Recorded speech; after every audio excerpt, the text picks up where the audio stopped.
नमस्कार, इन खबर में आपका स्वागत है। मोदी सरकार ने आज संसद में इकोनॉमिक सर्वे पेश कर दिया। इकोनॉमिक सर्वे वो सर्वे होता है जिससे देश की आर्थिक सेहत के बारे में पता चलता है क्या कि जो ये आर्थिक सर्वेक्षण होता है ठीक वैसे ही होता है जैसे कि हमने 2022 में या आपने अपने घर का, अपने परिवार के बजट के बारे में डायरी में डिटेल लिखा, किस मद में कितना खर्च हुआ, इस साल कितना ज़्यादा इस मद में नहीं इस मद में खर्च हुआ, और उसी से फिर अनुमान लगाते हैं कि अगले साल कहाँ खर्च हो सकता है ज़्यादा। और ठीक इसी तरीके से आमदनी के बारे में भी अंदाज़ा चलता है, क्योंकि सरकार को टैक्स वगैरह वसूलना होता है, तो टैक्स वसूली कितनी अच्छी हुई, कितनी आमदनी हुई, कितना खर्च हुआ, ये जो है ना एक तरह से आईना होता है। और अगले साल का जो बजट पेश कर रहे होते हैं, इससे उसको सपोर्ट मिलता है कि इस दिशा में जाने की ज़रूरत है। इस तरीके का कुछ इकोनॉमिक सर्वे होता है। अब जो सरकार ने इकोनॉमिक सर्वे पेश किया है, इसमें अगले साल यानी कि 2023-24 में जो ग्रोथ रेट है किसका, जीडीपी का, वो 6.5% रहने का अनुमान जताया गया है। बहुत अच्छा नहीं है, बहुत ख़राब नहीं है। कहा जा रहा है कि 3 साल में सबसे कम है, चूँकि कोरोना की मार पड़ चुकी है, इस लिहाज से इसको अच्छा माना जा रहा है। और इसमें क्या है कि तो इस इकोनॉमिक सर्वे में जो सबसे खास बात निकल करके आई है कि जैसे 2022 में महंगाई ने सबसे ज़्यादा तंग किया, आरबीआई के दायरे से बाहर निकल गया, 2023 में भी महंगाई जो है पीछा नहीं छोड़ने वाली है और सबसे बड़ी चुनौती रहेगी यही महंगाई। यदि पिछले साल पे गौर करेंगे तो आरबीआई के 2% से लेके 6% दायरे के बाहर ये रही। सबसे ज़्यादा 7.79% महंगाई अप्रैल 2022 में दिखी।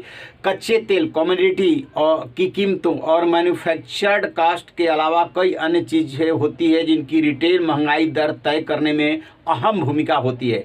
करीब 299 सामान ऐसे हैं जिनकी कीमतों के आधार पर रिटेल महंगाई का रेट तय होता है। कहने का मतलब ये है कि जैसे 2022 में महंगाई जो है हावी रही, आम लोगों का जीना मुहाल किया, वैसे ही 2023-24 में भी ये महंगाई रहने वाली है और सरकार को इससे निपटना सबसे बड़ी चुनौती होगी। अपनी अर्थव्यवस्था के लिए सबसे अच्छी बात क्या रही? सबसे अच्छी बात ये रही कि जो इकोनॉमिक सर्वे 2023 में कहा गया है कि रेमिटेंस जो है सबसे अच्छा रहा, पहले पैदान पे रहा। ये रेमिटेंस क्या होता है?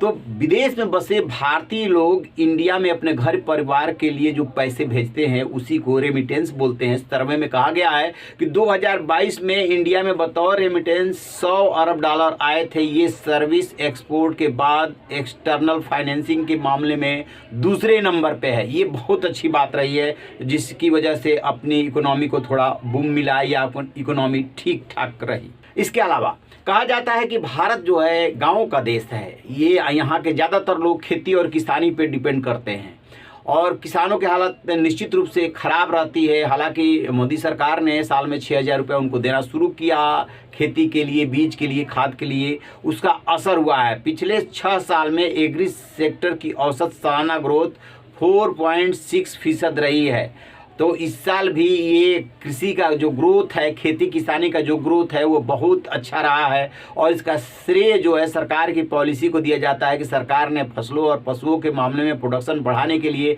कई उपाय किए, जिसका नतीजे ये हुआ कि कृषि का ग्रोथ जो है अच्छा रहा है। इकोनॉमिक सर्वे में ये भी बताया गया है कि 2023 में विदेशी मुद्रा का पर्याप्त भंडार रहेगा। इससे करेंट अकाउंट डेफिसिट की भरपाई हो जाएगी। आरबीआई के पास रुपए को गिरने से बचाने के लिए विदेशी मुद्रा भंडार में हस्तक्षेप करने की गुंजाइश भी बनी रहेगी।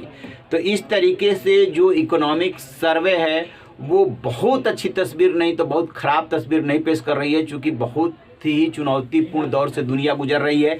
एक तरफ रूस और यूक्रेन का वार है और दूसरी तरफ कोरोना की मार है। इन परिस्थितियों में जहां आईएमएफ की रिपोर्ट कहती है कि दुनिया की जो ग्रोथ रेट है वो 2.9 है और भारत की ग्रोथ रेट यदि 6% से ऊपर रहती है, 6.5% के आसपास रहती है, तो बेहतर मानी जाएगी, क्योंकि ये दुनिया में सबसे तेज गति वाला देश है जिसका ग्रोथ रेट इतना है। रहिए बेखबर, देखते रहिए इन खबर। Thank you.